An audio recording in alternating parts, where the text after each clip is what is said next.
선생님, 혼자 말없이 조용히 교실에 있는 게 아이한테는 좋지 않은 건가요? 하루 종일 말없이 조용한 아이들의 가장 취약한 부분은 뭐냐면 선생님이나 다른 친구들로부터 시선을 받지 못하죠. 인간의 심리에서 타인의 시선은 참 중요합니다. 우리가 보통 존재감이라고 하는데 자아 존재감은 타인이 나를 바라봐주는 시선 속에서 생기고 또 유지되고 탄탄해지거든요.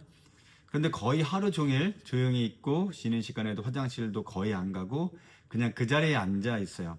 그렇다고 뭐 혼자 뭘 하면서 노는 것도 아니에요. 그냥 있습니다. 그럼 보통 사람의 시선은 움직이거나 소리가 나는 곳을 바라보게 돼 있어요. 이렇게 조용히 가만히 아무것도 안 하면서 있으면 타인의 시선이 거의 머물지 않아요. 자신도 모르게 나의 존재감이 하루하루 그냥 서서히 사라져 갑니다. 자아 존재감이 낮은 경우 자존감을 세울 방법이 별로 없어요.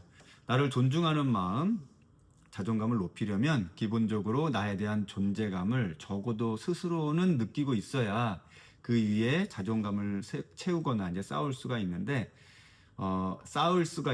이게 거의 불가능해지거든요. 그래서 자아 존재감 및 자존감이 아이도 모르는 사이에 낮아지고 있을 가능성이 높아요. 이제 이 부분이 걱정이 되는 거고요. 자존감이 낮아지고 반면에 불안감은 높아지고 또 우울은 심화되었을 가능성이 높죠. 이 세 가지를 이제 부모님들이 놓치고 있을 가능성이 있어요. 그럼 이제 혼자 조용히 있는 아이 중에 좀 염려가 되는 사례가 무엇이 있는가? 우선 무척 염려되는 사례 중에는 조용한 ADHD일 가능성이 있는 아이예요. 우리가 ADHD, 주의력 결핍 과잉 행동 장애라고 하죠. 주의력 결핍과 과잉 행동이 이렇게 합쳐진 겁니다. 그런데 과잉 행동이 워낙 두드러지니까 주변에서 금방 알게 되죠. 그런데 조용한 ADHD는 이 주의력이 부족한 증상만 두드러지는 유형이에요. 과잉 행동이 없어요. 하지만 주의력이 부족해서 뭔가 하나에 집중하지 못한 채 그냥 가만히 있는 거예요. 그래서 이런 유형의 아이들은 그냥 멍하게 앉아있는 시간이 많아요. 과잉 행동이나 충동은 거의 없기 때문에 교실에서 보면 무척 얌전하고 또 심지어 수줍음이 많은 아이 정도로 이렇게 보일 수가 있어요. 그래서 엄마가 학부모 상담을 가면 아이 아무 문제 없이 바르게 잘 있습니다 라는 이야기를 선생님께 들어요.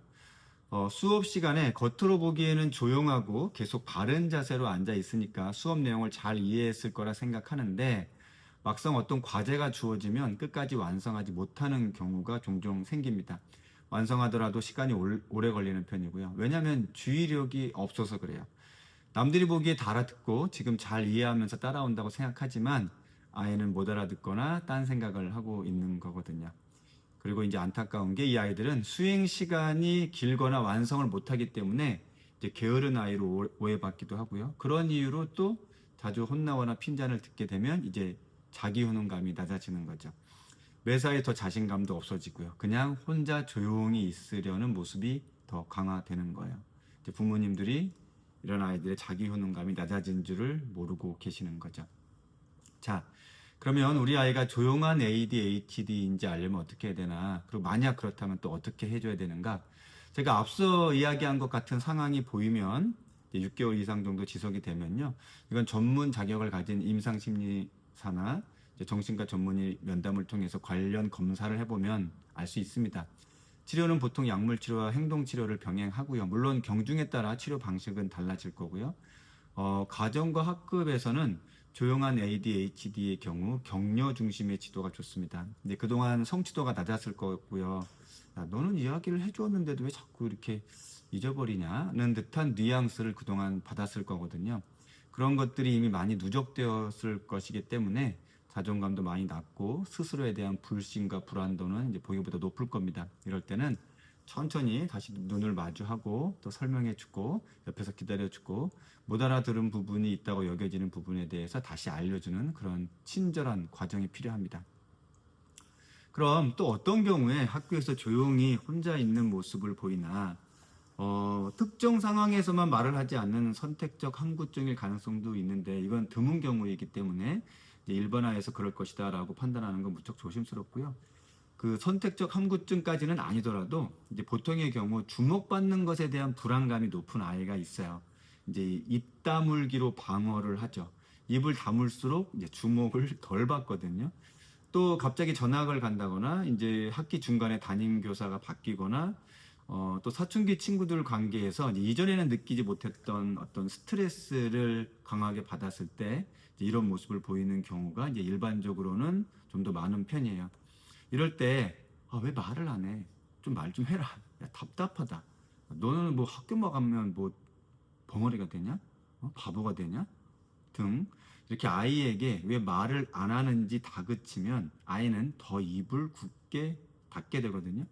그보다는 아이의 표정을 보고 읽어주는 걸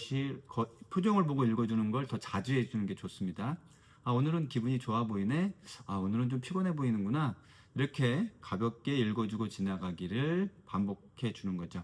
아이가 안전하다고 느껴질 때까지요.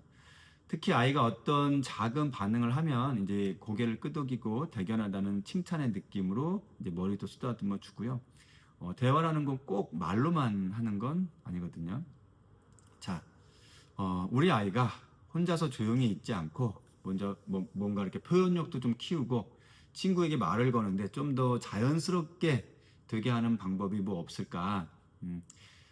기본적인 두 가지 방법을 말씀드리겠습니다. 첫 번째는 사물 장점 말하기고요.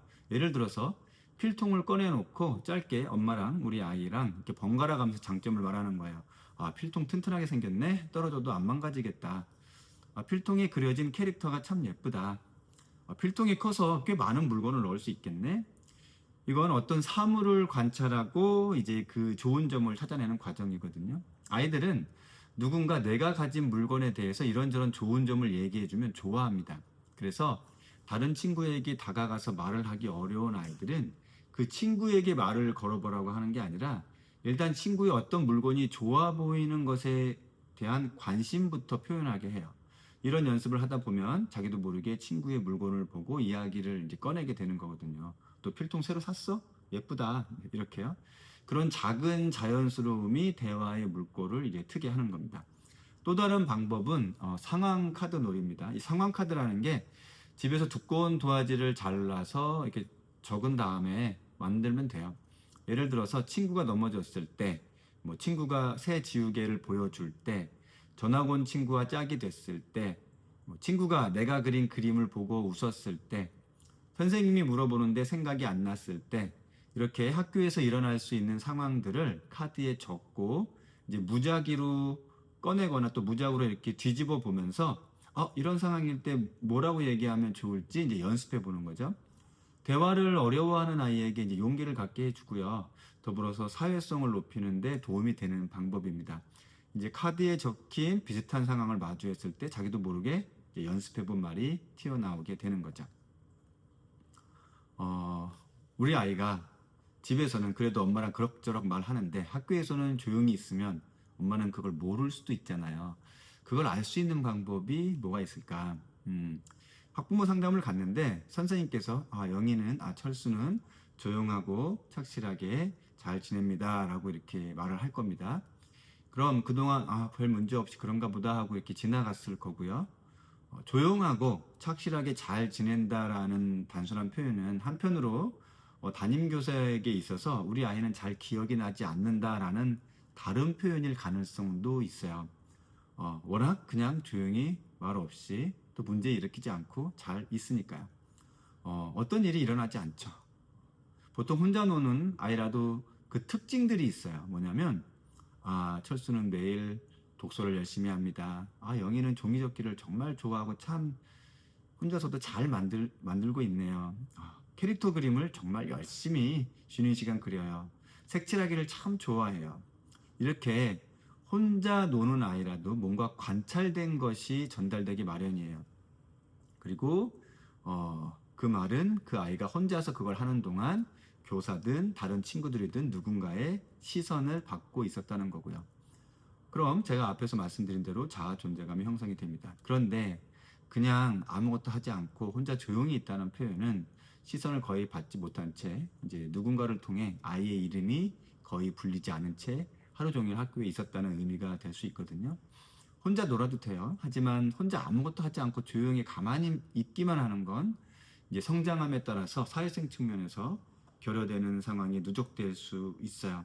그럴수록 관심을 갖고 아이가 조용히 아무것도 안 한 채 혼자 있는 상황을 조금씩 흔들어 주는 게 좋습니다. 선생님, 혼자 조용히 있는 걸 어떻게 흔들어 주나요? 제가 학교에 있는 것도 아니고요. 자, 예를 들어서 학부모 상담을 갔는데 우리 아이가 조용히 차분하게 착실하게 아무 문제 없이 잘 지낸다라는 이야기를 담임 선생님께 들으면 담임 선생님께 이렇게 살짝 부탁을 하셔요. 선생님, 그 가끔은 우리 영희한테 심부름을 좀 시켜주세요. 이렇게요. 혼자 조용히 있는 것에 익숙하면 할수록 교실 속에서 혼자 보이지 않는 어떤 유리막에 앉아 있는 것과 비슷해요. 그걸 흔들어서 움직이게 하는 게 좋죠. 저는 가끔씩이라도 혼자 조용히 있는 아이를 다른 아이랑 같이 심부름을 보냅니다. 뭐 과학실 가서 뭐 좀 가져오라고 하고요. 그럼 이제 과학 선생님이 둘이 들만한 이제 수조에 물을 담아놓고 기다리다가 이제 가져가라고 하죠. 그렇게 둘이 같이 들고 들어오는 거죠. 혼자 조용히 있는 뭐 여자아이라면 그 아이 가방에 예쁜 키링 같은 걸 좀 달아주세요. 열쇠고리 같은 거 있죠. 그럼 이제 한두 개 달아주지 말고요.